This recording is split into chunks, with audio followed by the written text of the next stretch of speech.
everyone, and welcome once again to the Soldiers of Cinema podcast. With me, as always, the fantastic, the amazingly mustached Cullen McFader. Those dramatic pauses are getting much more dramatic as time goes on. I like it. and I'm your other host, Clark Coffey. Hey, yes, well, I'm just trying something new, man. It's been a little great. bit. It's great. It's been a little bit since we've recorded, and we're always talking about these like wonderfully dramatic films. I thought maybe I'd just bring a little of that into the introduction. Experiment. It's almost the new year. It's like we gotta expand our horizons, try new things, live on the edge. Anyway, I like it. Here we are with episode number 74, and today we are going to be discussing Cullen's choice, his pick, his selection. Paul Thomas Anderson's 2017 film starring Daniel Day-Lewis, Vicky Krieps, Leslie Manville, Phantom Thread.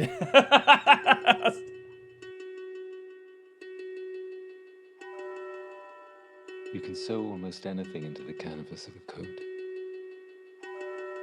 When I was a boy, I started to hide things in the linings of the garments.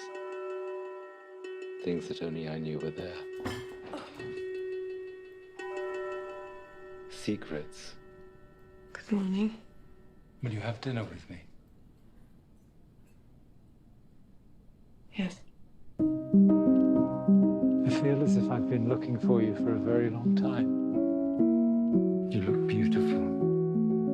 Very beautiful. I have things I want to do. Things I simply cannot do without you. Reynolds has made my dreams come true, and I have given him what he desires most in return. Every piece of me.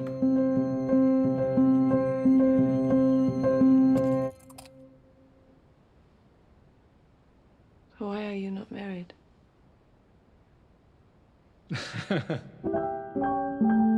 Her arrival has cast a very long shadow. She's barely looked at you this evening, has she? May I warn you of something? My brother can feel cursed, that love is doomed for him.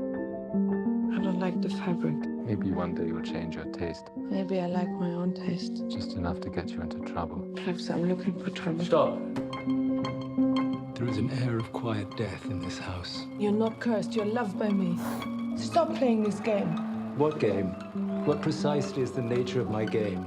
All your rules and your clothes and all this money and everything is a game. This was an ambush. Stop. Are you sent here to ruin my evening and possibly my entire life? Stop it!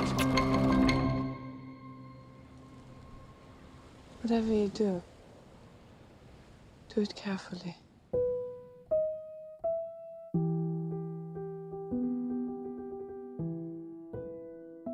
That was almost like a Shatner there for a second. Hey, I've been thinking about maybe delving into the world of performance art, and Shatner is one of my minor heroes, you might say. There you go. I remember spending a few evenings, moments laughing at some of his recordings with friends.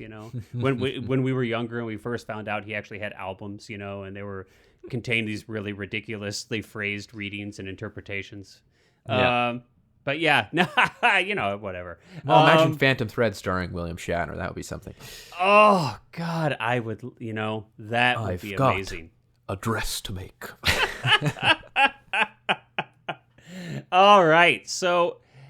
What a film. What a film. Let's start off, it's your selection. Mm-hmm. Let's start off like we always like to do with a little bit of background on our kind of, our personal relationships with the film and kind of how like always, not to beat a dead horse, but I'm always interested in how you've you choose your selections. You know, being a generation younger than me, it's always interesting to see what the hip, cool kids these days are, are watching. And, Exactly. So yeah, They're watching anyway, movies about dressmakers. I'm in a mood today. What could I say? I'm in a mood. But yeah, so why Phantom Thread? And when did you first catch this flick and all that good stuff? Yeah, well, so there's a few reasons. One of the reasons that I chose it was because I I suppose recently we actually have been doing a few more recent movies, but I wanted to choose something contemporary. I thought that it would be interesting, to discuss something that we both would have seen in theaters and that kind of had a recent buzz and things like that. Even though, as you described when we were discussing this earlier, is that it's 6 years old now, which I think is insane. I know. It blew me away when I was, when I saw that. I was like, in my memory, it was like, okay, this movie's only been out for a few years, right? Yeah. Nope. But yeah, so I saw it in theaters when it came out. I was a Pre-COVID. PTA fan beforehand, so I knew of him and I'd seen his movies and things like that. So I kind of not knew what to expect in terms of you never really know. All his movies are so different from each other that it's hard to know what to expect, but knew what to expect on a quality front. And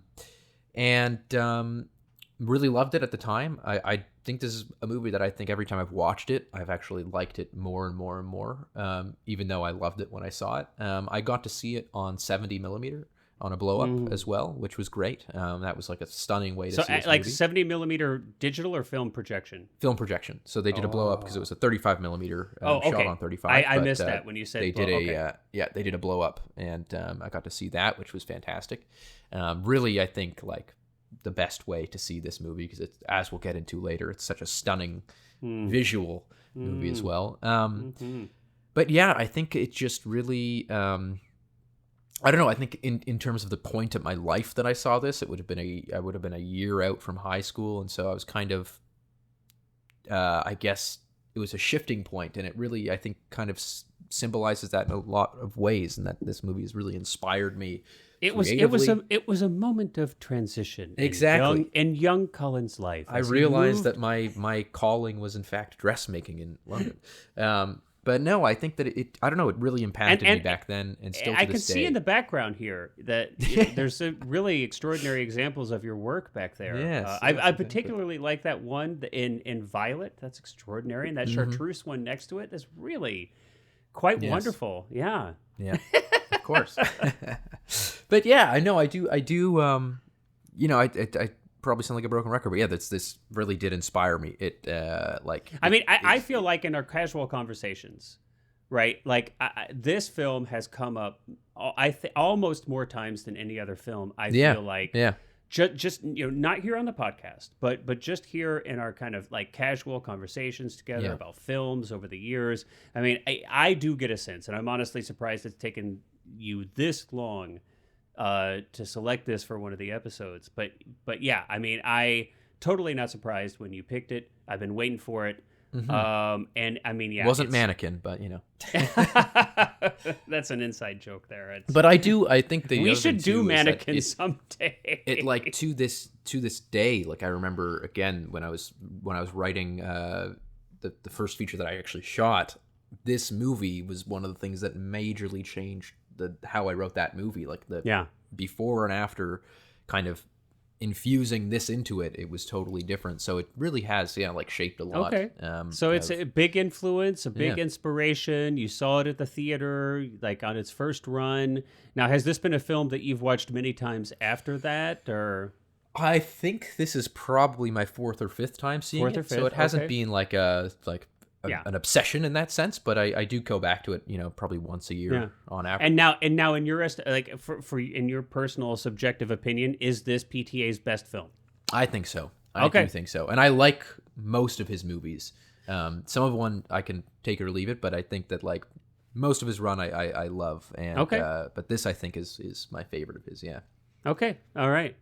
All right. So what about you? What's your story? So this is interesting. And as much as I'm a fan of theaters and the theatrical experience, I do have to admit I did not see this film in the theater. Oh wow!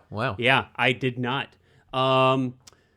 So I did see Inherent Vice, and I saw that in 70 in LA. and I was split on that, or torn on that one, I guess, a little bit.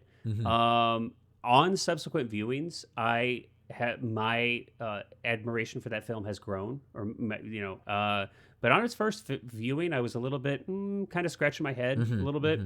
I don't know that really played any role in me not seeing Phantom Thread at the theater. It wasn't like, oh gosh, PTA's just gone downhill, I'm never going to watch another one of his films. I can't remember now, 6 years ago, why I didn't. I don't know if it was a scheduling thing. I don't know. I don't know what it was, but I didn't go see it at the theater. And I didn't, so I saw it at home.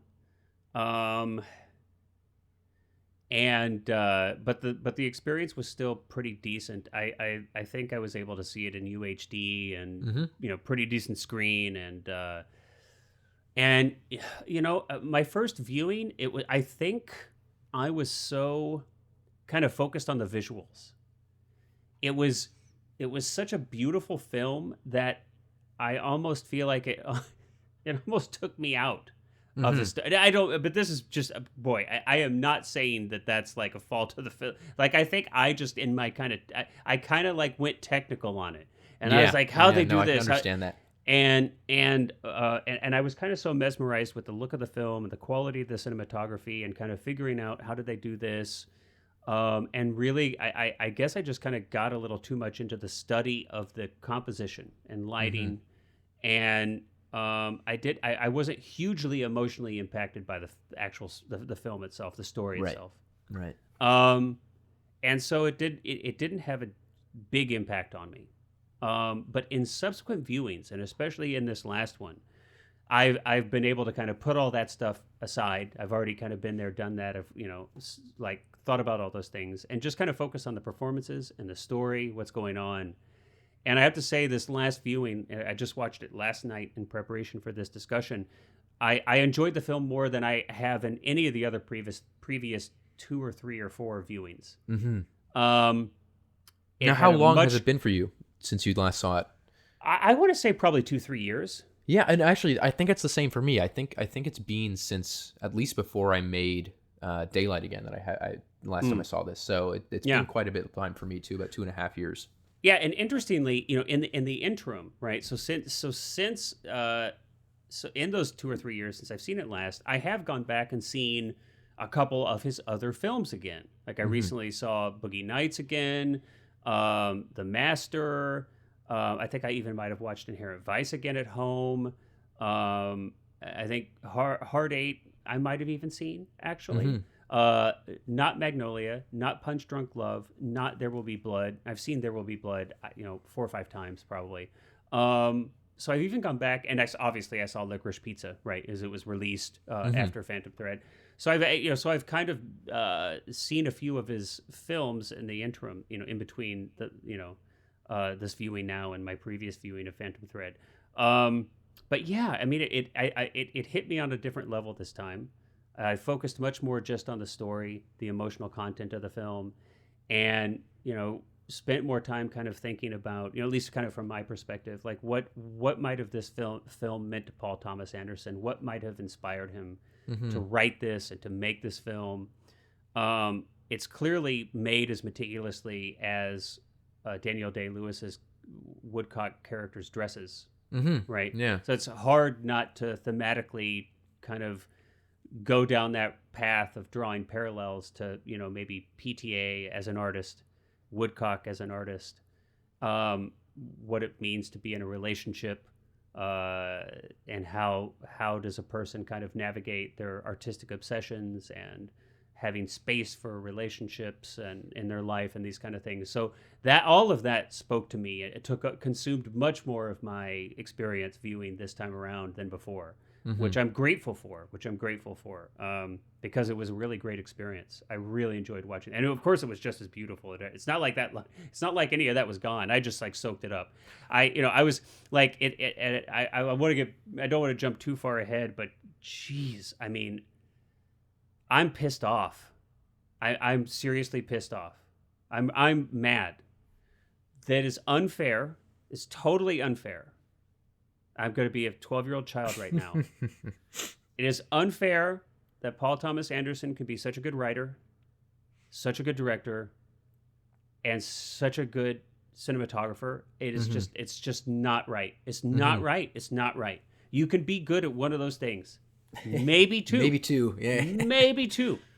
But it is totally now if he releases his next film and he stars in it, Oh God, yeah, imagine. And- He's and- never and- done a and- cameo, so who knows? and crushes it, it's over. I quit. I'm selling my gear. I'm hanging it up. I'm done. I do think it's sort of interesting because you sort of mentioned though that your first time, you might have been a bit hung up on kind of just like the technical aspects of this movie are overwhelming in sort of a It's strange overwhelming, way, man. that it's not like a just there's probably no visual effects in this movie at all, but it's not like in that sense where you're like, oh my God, there's just so much. No, it's a stuff going on composition. screen. It's a composition. It's exactly. And I think what's interesting about it is that this is also a movie that I've tried to dig up like every little bit of information on because the Blu-ray doesn't have very many extras. It's got some camera tests that are narrated by PTA, and then it has some deleted scenes. And then there's like a slideshow of behind the scenes images.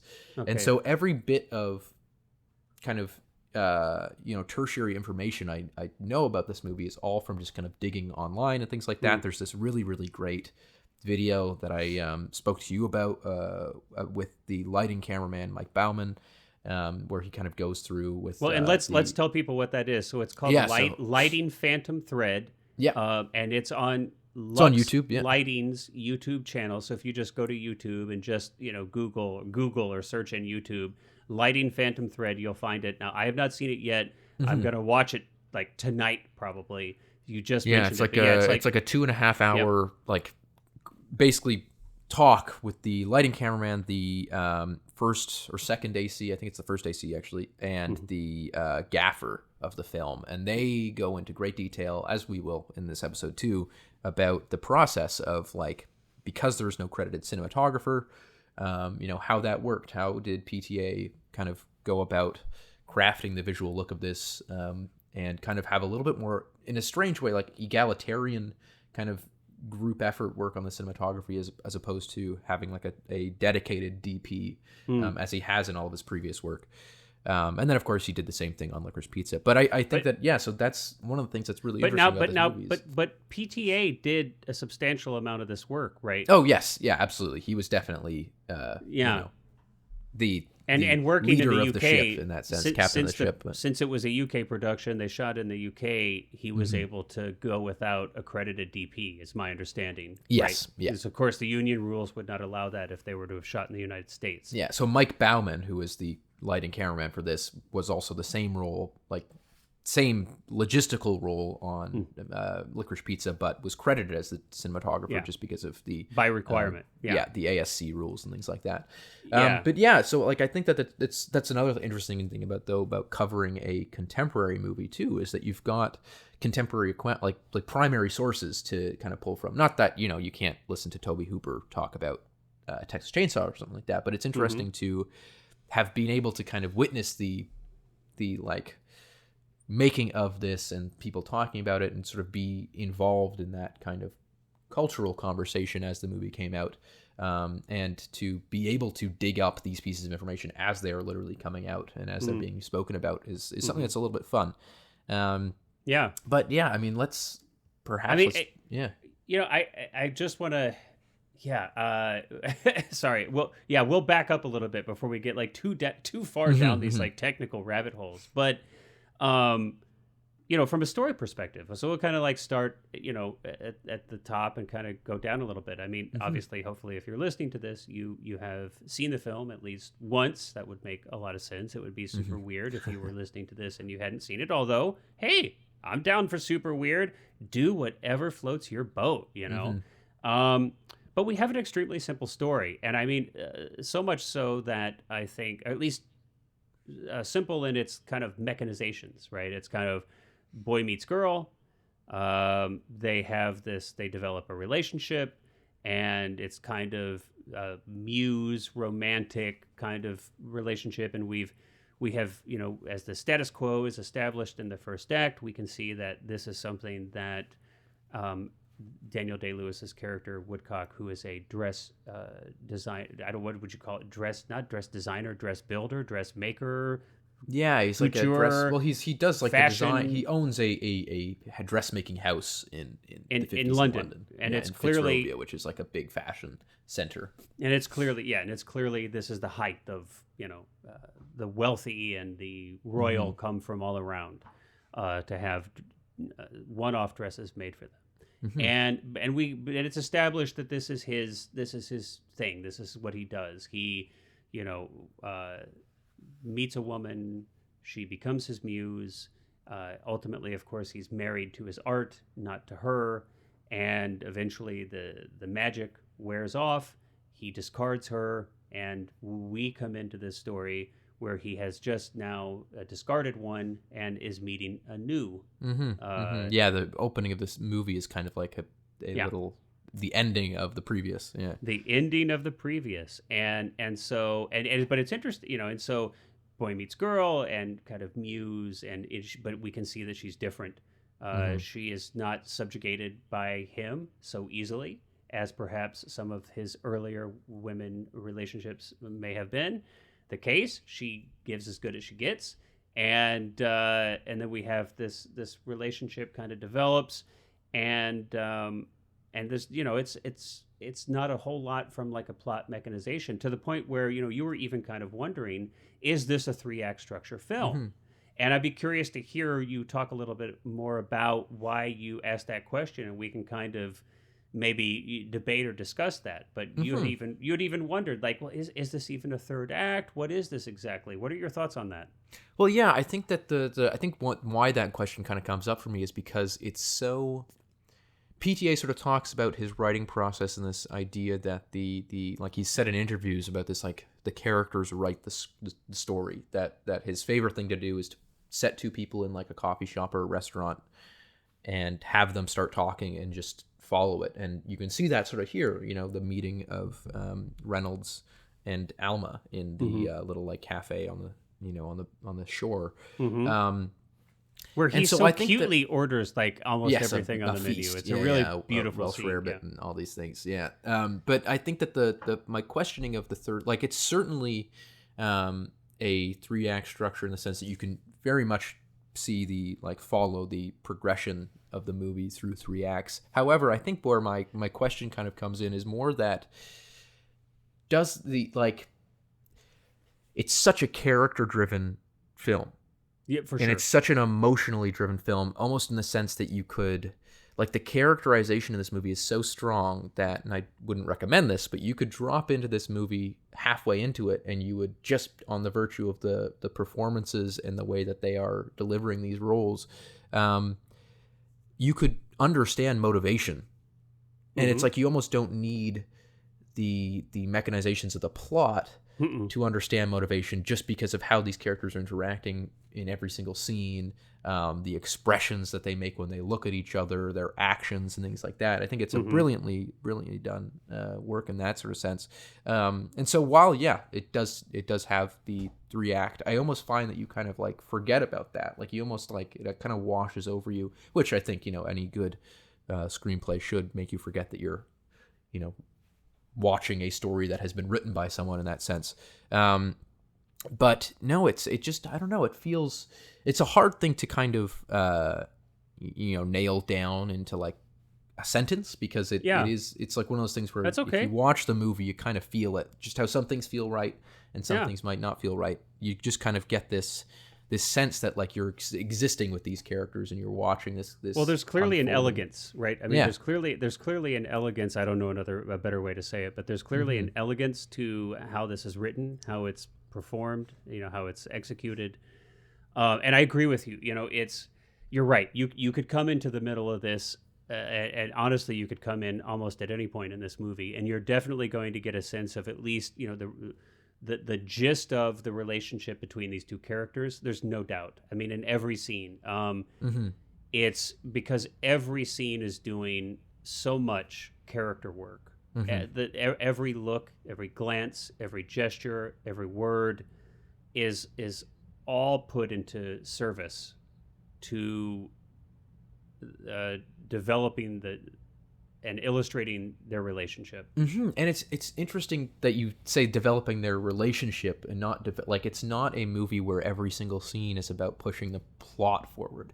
Well, no, it's not, movie- and I would it's- argue that most of his films aren't, Yes, are almost yeah. all of them are. Now, Yeah. you know, some of his films have more plot than Yeah. others, but I really do see this as a pretty, not predictable, but a you know a fairly on target subject matter or approach or you know thematically to all of PTA's films. Yeah. I think all of his films are about relationships, and usually there are a couple characters who, you know, who are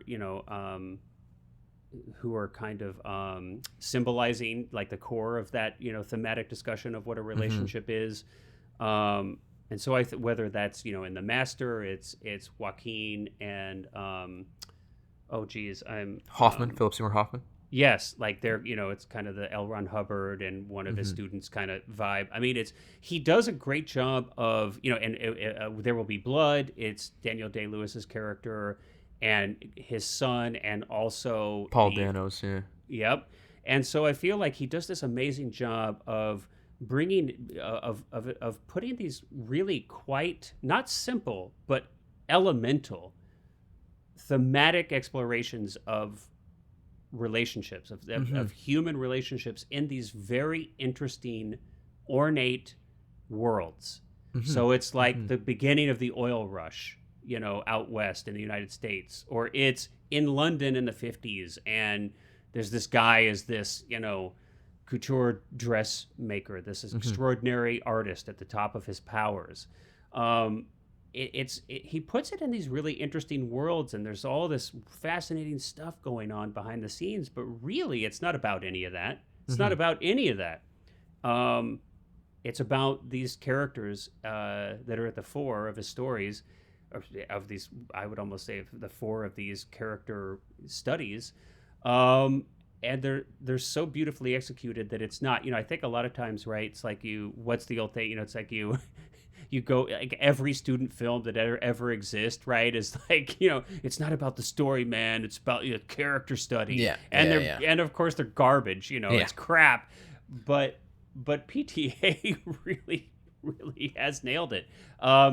So yeah, you're right. I mean, it's not about what's happening per se. I mean, you know, the poisoning, I think, is, you know, there are some things that are important to the story, or, you know, to our understanding of the characters, I mean. But, you know, this man's relationship to his mother and his sister, and then this romantic relationship, his lover and his muse, it's really about that. Well, and it can be difficult to talk about PTA's writing without talking about its direction because they're so intertwined, and of course he does both of them. So, but I do think it's like this film is also so. And I don't mean this as a knock of his other work, but I think that in my opinion, his most mature work. Like you're really a long way from the kinetic oneers in Magnolia or in Boogie Nights, where the camera is very, very free kinetic, and it moves a lot, and that the shots are kind of very much designed to elicit a sense of like chaos or very strong emotions, whereas this is incredibly understated. It's very low key, it's very restrained. It reminds me, honestly, there's a lot of and I think that he's been pretty clear on this as well, because of course it's set in the 50s in London, very Hitchcocky in a lot of ways, not necessarily in like a thriller sense, but in the way that most of the shots, unless you're really up in a conversation, but a lot of the shots are long shots. You're kind of distant from the character. You're looking through a door at characters in a room having a discussion or sitting at a table or things like that. Like he really allows the actors to play out these scenes kind of uninterrupted by rapid cuts or you know, really meticulous camera movement, which I think is really interesting because, you know, again, you go back to his earlier work and that's kind of what he was known for. Like that was his staple. But to see him kind of mature in this way and evolve into a very understated, very low key kind of confident, like really confident that you don't need to do a lot with a shot to make a powerful shot. I think it's Yeah, I just want to add, if it's okay, go ahead. to that. It's interesting, kind of confident, not confident. I don't know. I think that's fair to say, but it seems to me that he's been a confident filmmaker from the get-go. Now, clearly, his expression of his art has changed. I mean, I feel like I see a lot of Scorsese influence in that he kind of took and turned into his own thing in his first films. Like you suggest, you clearly have. Yeah, Altman, Scorsese, all that sort of thing, yeah. And I feel like we have, definitely we have a kinetic camera. And I feel like how I might define the shift, it seems to me, is that a little bit of a transition in focus, not a little bit, very clearly, a significant transition in focus from the movement of the camera being key to the storytelling, to the composition being key to the storytelling. Exactly. And so like it's the focus on composition versus movement. And I think both are awesome. I mean, I don't think it diminishes his earlier work. Not at all. No. I wouldn't say that his newer work is just automatically necessarily better than his old work, but what is interesting is the progression. What is interesting is just when you look at an artist that's obviously interesting and has a unique perspective and is good at started what they out do. pretty young too. Yeah, and started out young, and it's just it is interesting to kind of see the progression of the expression of their opinion in the medium. So that might be how I don't know if he's any more or less confident now than he was before, but I'm sure he's older and he's got a lot more of life experience, and that. Yeah, I think that he's definitely always been confident, because you watch like old interviews with him when he's making Magnolia, and he's like, clearly very, very. I think more. What I'm maybe confident isn't even the right word, but more so. Still, like you said, he's trusting in the composition to do the work and to tell the story, and has more faith in that than I think he ever has before in this. And like I said, not a knock at his earlier work, because I love most of his earlier stuff, but this is very, very. Again, I just think it's like a very fascinating thing to look at this. It is fascinating. And to look at something that he made earlier and see how you can still see a through line. Like there's certainly a creative through line where you can tell that it is the same person making these movies. But just to see where his kind of interests lie, and what he puts the most trust in to tell that story. I think that it's really, really, I mean, you again have brought this up a few times too, where it's like, is this meticulously crafted story and film and this beautiful, palette that we see that he's created, is that kind of a like mirror image of Reynolds in this as well? Like, does the writing involve that sort of aspect? And was it intentional? Was it not intentional? Because it also, I mean, it does deal with these elements of like parental issues. Like he kind of has these like mother issues with his relation, not in terms of like a bad relationship with the mother, but like a reliance on the mother, that he needs these like strong women in his life for sort of some sense of direction. And he doesn't calm down until he's able to be put in this almost like infantile state with the poisonings. And I find that really, really fascinating. And I think that the one thing that I'll add too is that this movie, in perhaps contrast with some of his other movies, not all of them, but like certainly something like There Will Be Blood, where it's actually, despite its tone, and despite that it's not overtly comedic, it's quite lighthearted in a lot of senses. Like there's a lot of humor. There's a lot of humor, and it's like the story, the stakes are never like true life and death. The stakes are never like the destruction of one's life, or someone failing to be successful in the way they want to be. It's not a movie like necessarily about that. It's more an interesting study of this kind of man-child in a lot of ways, and how he deals with how he doesn't deal with them, but how the women around him. But maybe it is. I'll play devil's advocate. Maybe it is. Maybe it is a study of love. Yeah. And maybe it is a study of.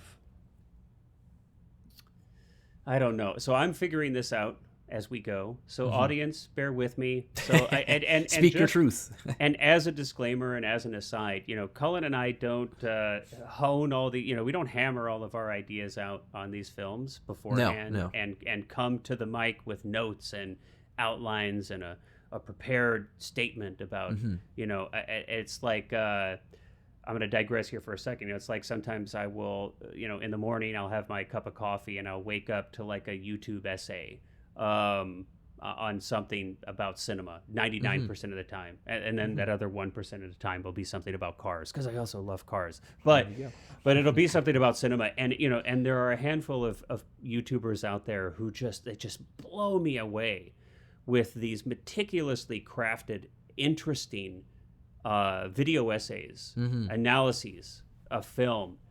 And so when Cullen and I do our podcast, sometimes I get so self-conscious because I'm like, oh my gosh, we're improvising here. Like, we're just having a conversation. It's casual. I mean, we love cinema and we're filmmakers ourselves, but this hasn't been meticulously crafted with like a half a dozen support staff in the background or anything like that. Not that anybody listening out there was ever for a second going to assume that we did have a support staff by our production values here. Okay, I'm not saying that, but so a lot of times, like, we're finding this is like us thinking out loud. That's what's happening right now. And is it interesting? I hope. I don't know. But that's where we're at. So, but I mean, I think that's the thing that kind of affected me more this time was that, because I think before that's what I kind of saw. It was like I saw a lot of the sizzle, right? It was the cinematography, the composition, the performances, and I got and the humor, and it was. And I feel like this time when I watched it, there was more, I was more intrigued and focused on this study of love. And that affected me substantially more than kind of all those other things combined, times 100. So I don't know. I mean, I might argue that it actually is about something absolutely vital. And I don't know how to articulate it here, but there is, we have a character who is obsessed with the aesthetic. He's meticulous. He's meticulous about his grooming. He's always dressed meticulously. He is meticulous about every aspect of his external life. Yeah, even to the food he eats, right? Like and so what does that mean? When somebody is meticulous about the externalities of their life, it means that they are seeking control.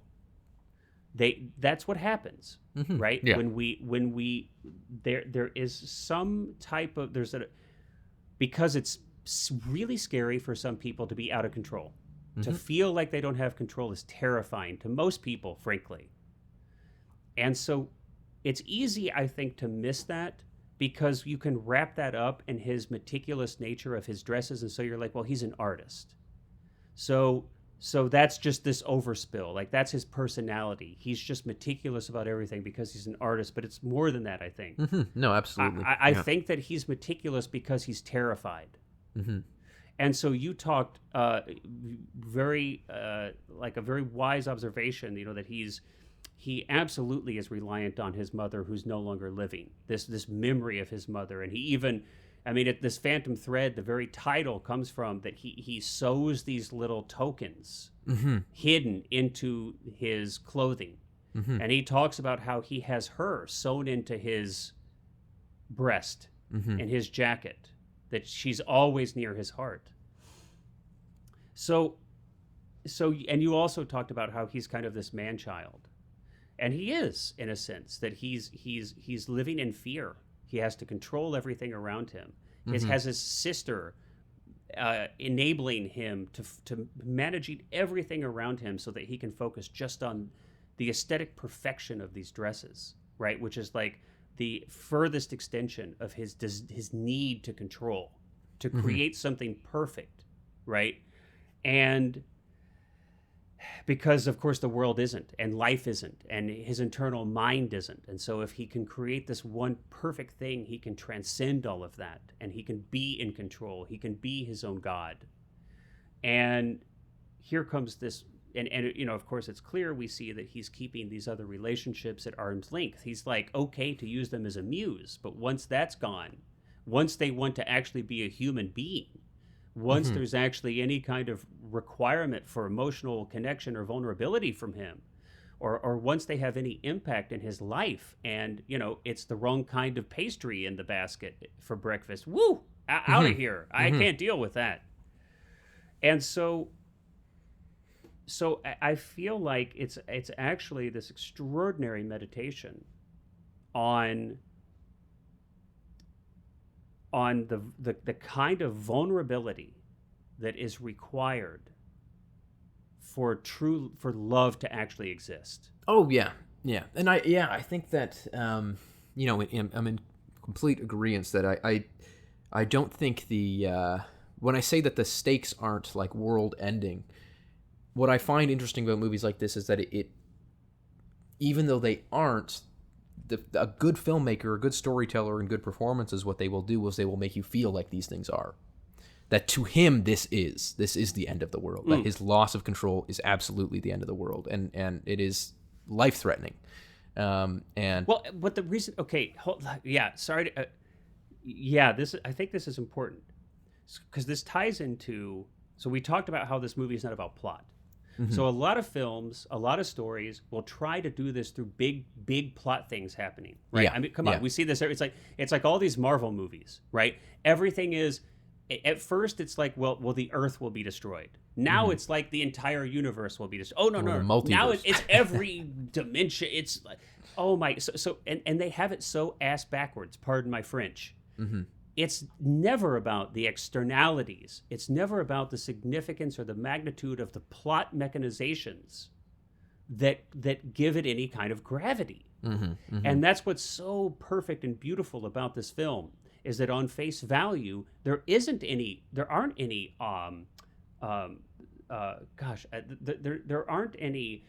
there isn't anything significantly happening. There is nothing horrible going to happen. The stakes are seemingly very low.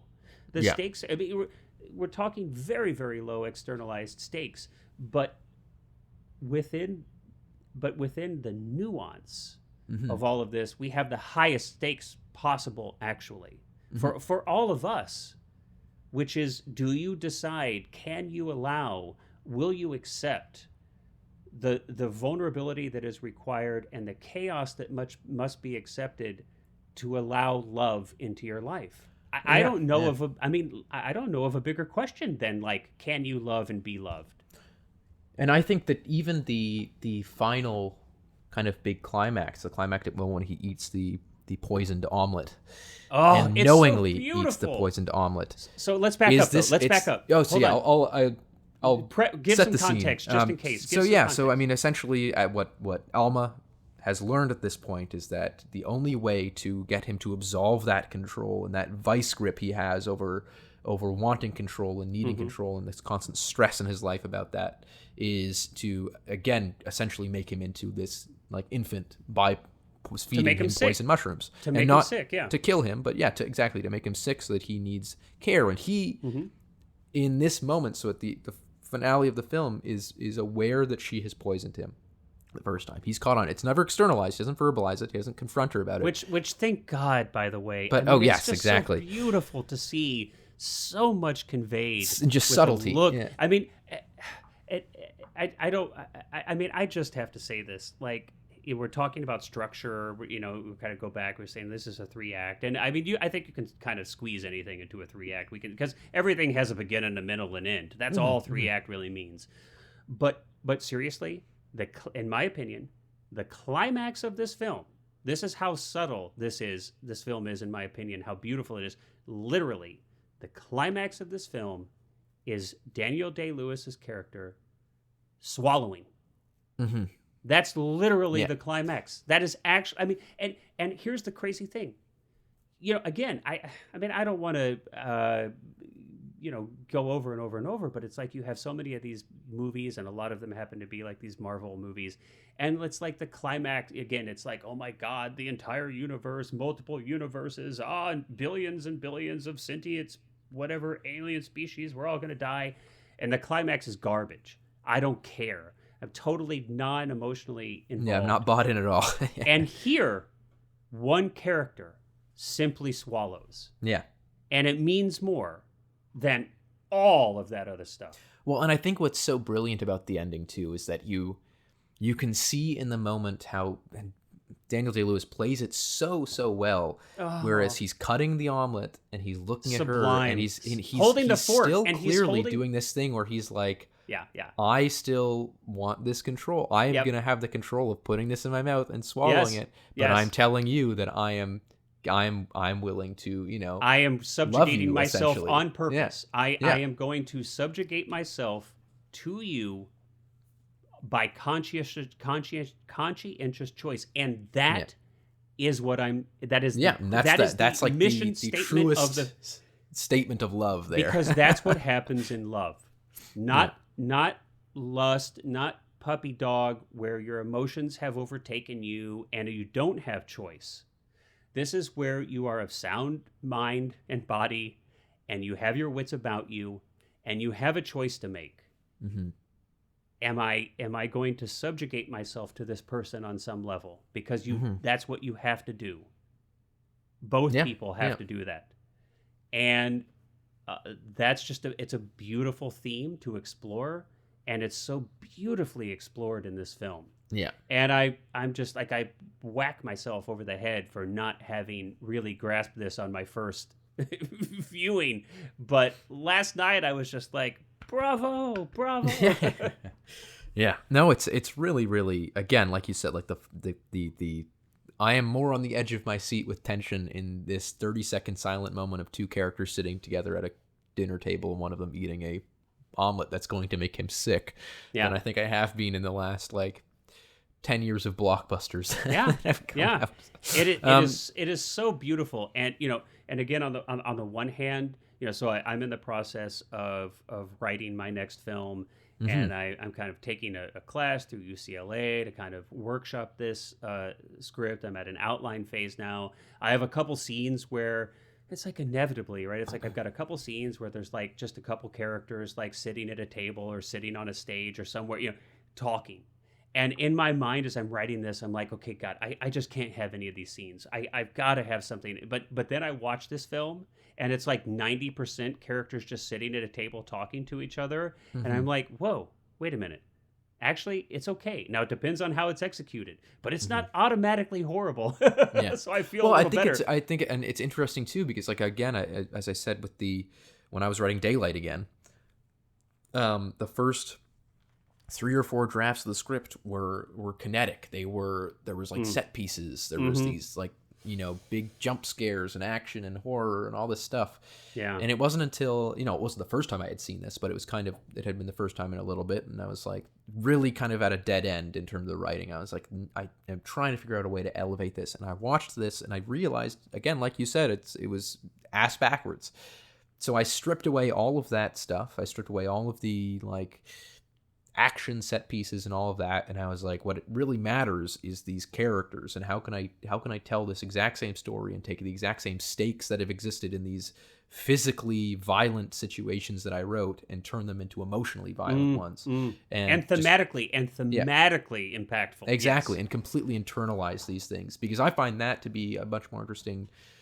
It obviously there's a play when we just did Texas Chainsaw Massacre, so obviously we're not saying that we don't like blood and gore and that sort of look, there's space for all kinds of stories in but cinema. I think that it does it is worth a second if you are a writer or you're a filmmaker or you work in any sort of art form to take a step back and wonder, how can I portray this differently, and how can I take the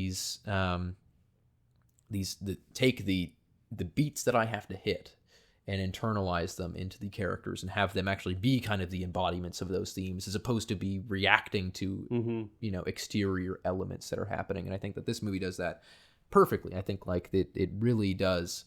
Even just the moment when she makes him dinner and he stops going up the stairs halfway and he's like, I've just got to prepare myself, and he kind of rubs his temples a little bit. And then they have this fantastic conversation at the dinner when they have that fight, and he's completely rejecting her attempt at romance, at traditional romance, and saying, what is this? I feel like I've been dropped behind enemy lines and you're here to kill me. And he's of course being absurdly dramatic about this situation, but I think that that's the way that it works. Like, I feel like that's why this movie works so well, is because it's such a heightened performance, and all the performances are heightened because Daniel Day-Lewis, of course, seems just absurd in this in so many ways, and I don't mean that in a like he's difficult to relate to sense. I just mean that like his reactions to things are just so hilariously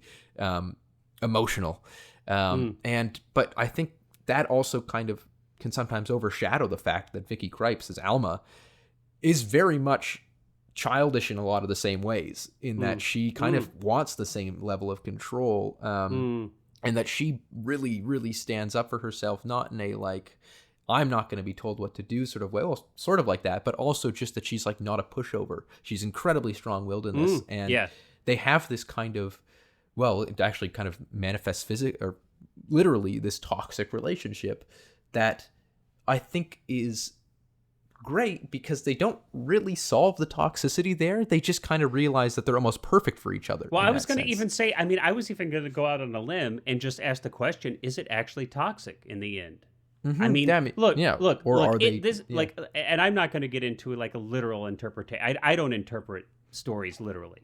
This is symbolically. So, you don't poison people. That's I mean, come on. So anybody out there listening, I'm not speaking about this in a literal sense. Of course, you should never poison anyone for any reason. But I'm speaking symbolically. I don't think this is actually any kind of representation of a toxic relationship if you look at this symbolically. Again, from my perspective, it's about the fear of not being in control, and then bringing yourself to a place where you are able to subjugate a part of yourself, open yourself up to vulnerability, and put yourself in the hands of another person.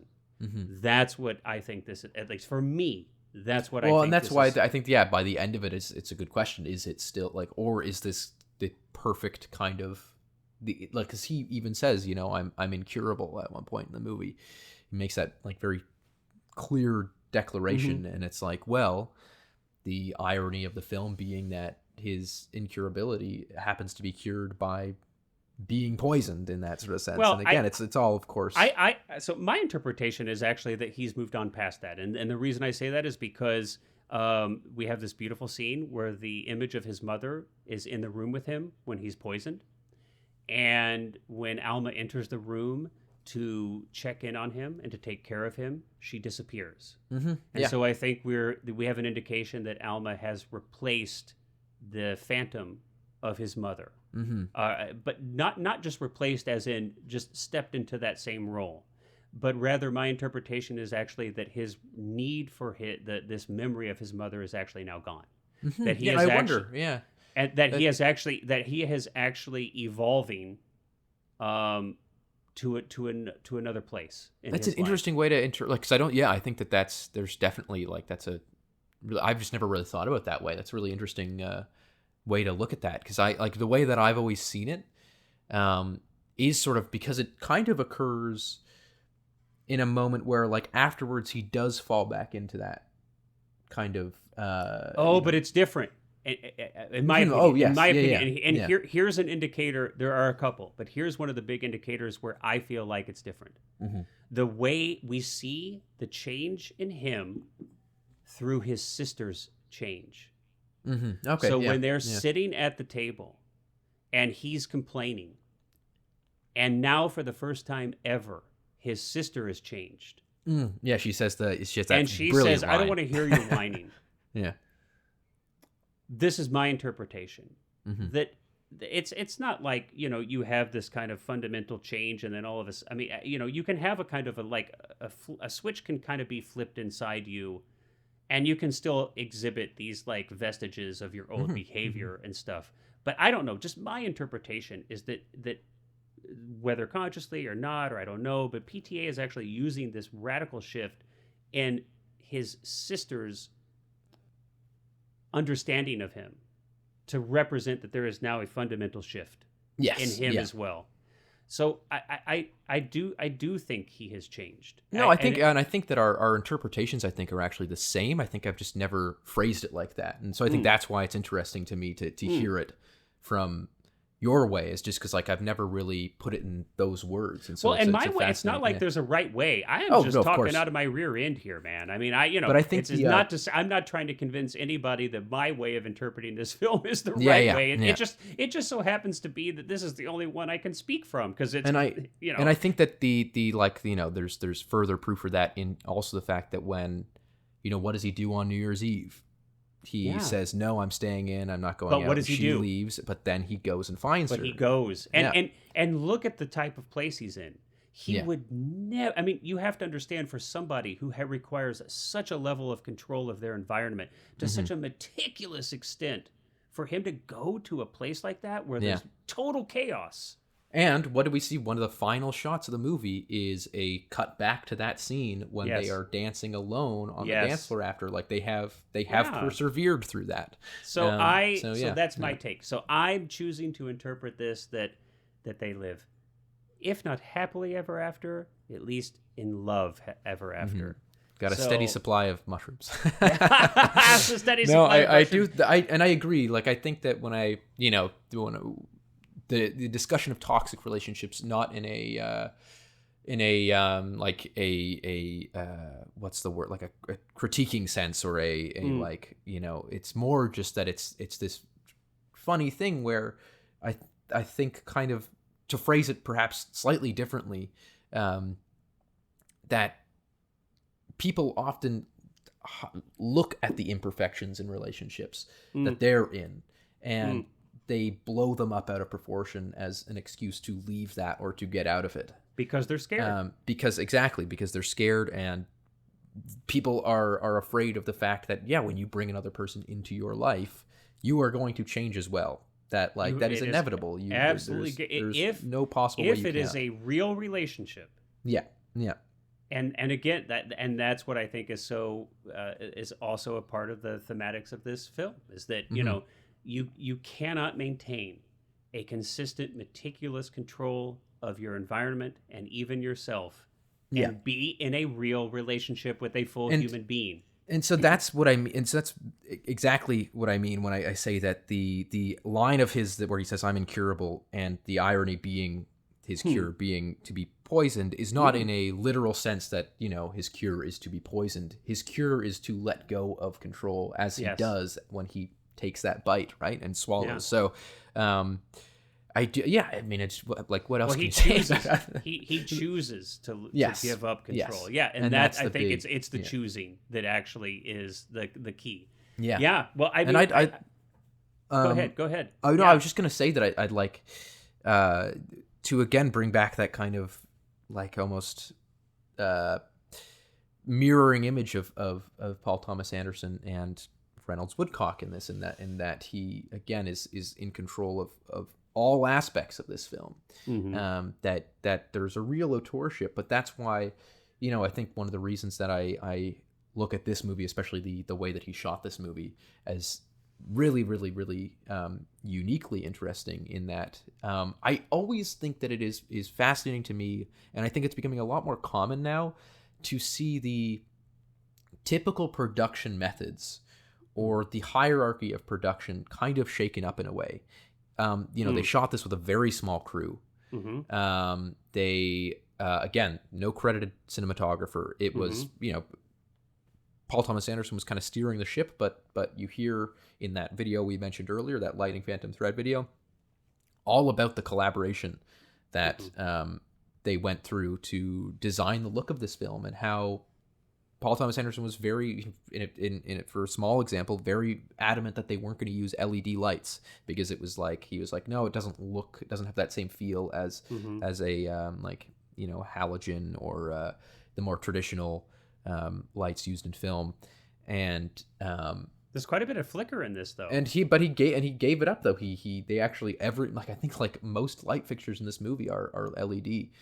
Which I think is interesting. And I mean, again, that's a very small example. But I do think that that's one of the reasons why I love the making of this film, because it although is incredibly well crafted, incredibly well designed, you can still kind of get this hint of like, not improvisation in a literal sense, but that really wonderful feeling when you like make your first movie, and there's just this like creativity on set of like, well, what if we tried this? What if we tried this? What if we tried this? And so I think that in a strange way, if you look at Paul Thomas Anderson's career, and you know, there are people that have worked with him that love him and that are very clear about the fact that he is very, very controlling on set in terms of his vision. And then you look at this where he, like, I don't know, maybe I'm wrong. Maybe he didn't relinquish control here in as much of a sense that I'm getting. But yeah, when I hear the way that they discuss making the movie, I kind of, again, get this very, like almost an evolution of how films have been made for the last century. In its hierarchical sense, and I think that that's really, really fascinating. I mean, again, the movie looks fantastic. It's shot on film. It's got a wonderful low contrast look. It's filtered. It's shot on really, really old glass and things like that. And I think that that's just, it looks beautiful. I mean, you said it was like it took your breath away when you first saw it, to a degree that you were having trouble paying attention to the intricacies, right? It was too beautiful.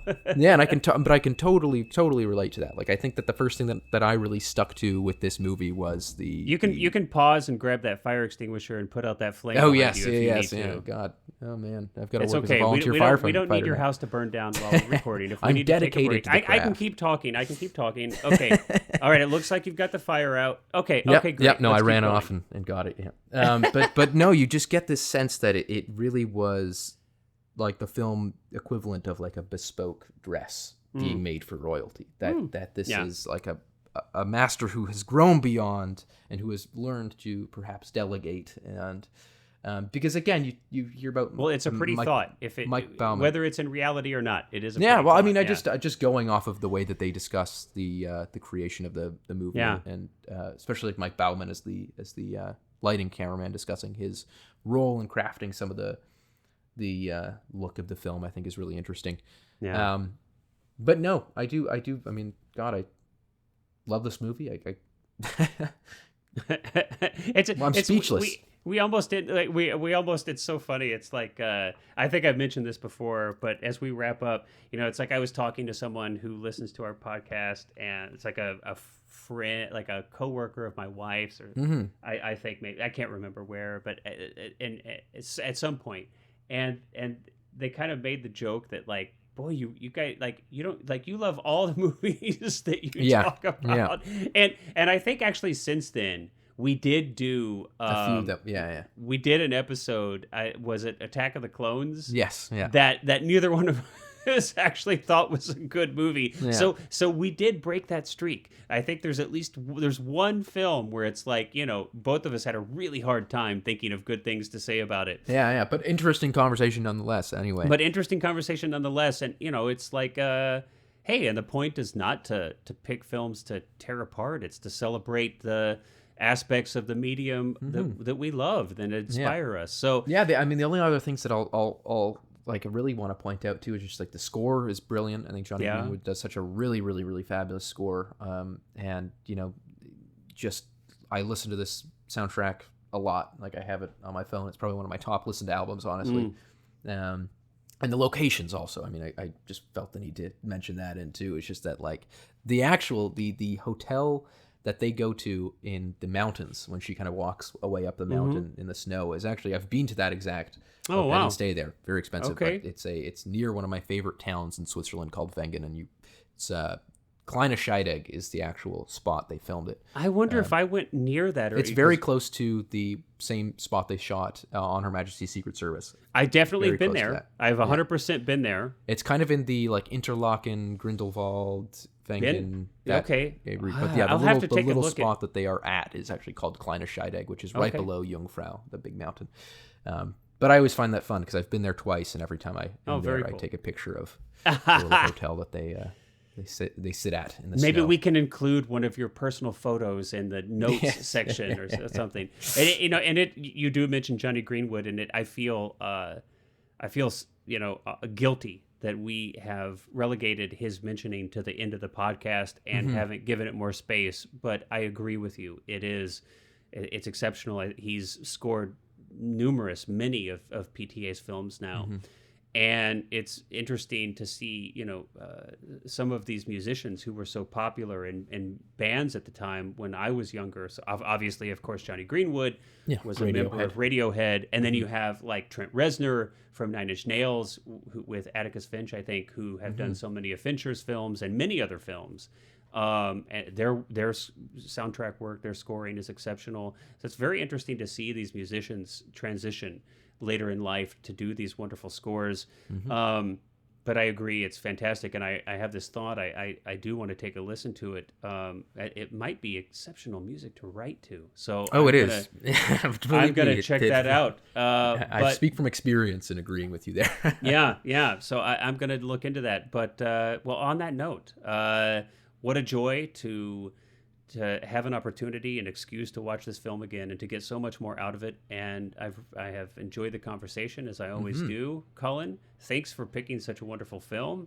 And thanks for being a part of this discussion. And likewise to everybody out there, thank you for listening. Yeah, happy to be here. Have a good day. Happy holidays, I guess, depending on when this, or maybe you've already, I guess it depends on when this pops It'll out. probably be You the may new have already year. had. Yeah. You Happy may have New Year. already had a happy holiday season, and we may be into the new year. But until next time, everyone, we'll see you on the flip side.